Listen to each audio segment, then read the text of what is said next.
Hey YouTube, welcome to another episode of News in 2 Minutes, bringing you the news that you need to know every day. Let's begin. Members of the Muslim Brotherhood have accused the Egyptian military of a massacre in the streets, saying that police and security officials shot and killed more than 35 people during demonstrations on Sunday. Protests are increasing today as both sides call for opposing demonstrations in what will surely become a violent gathering. The situation continues to hold dangerous currents of civil war, with members of the military defecting to opposition groups and an increasingly divided society.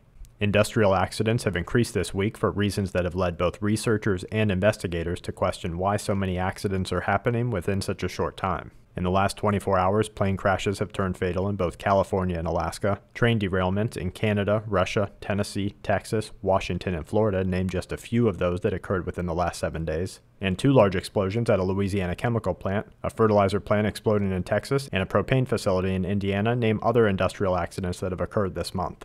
Pepsi announced that it will begin reducing a known cancer-causing organic compound from its beverages, but states that the responsibility ultimately falls on suppliers of the coloring agent that has been shown to cause cancer in laboratory testing. 4-methylamidazole, or 4-MEI, is a proven carcinogen and also the most commonly used browning or caramel coloring agent in the U.S. food supply chain. The findings and fact that the chemical still exists in our food supply makes us question the FDA's mission statement, which is to protect the public health by assuring safety and efficacy in our nation's food.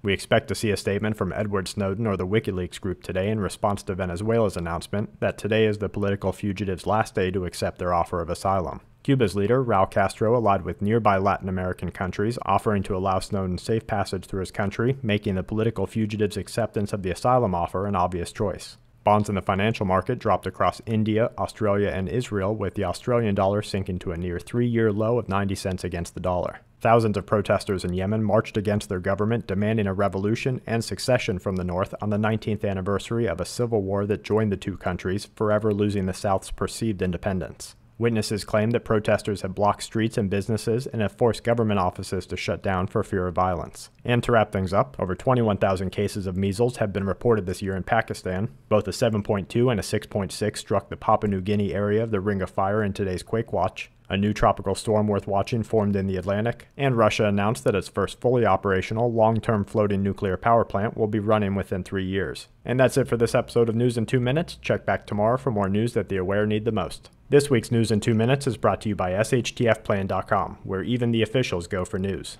and SQmetals.com for all your precious metal needs.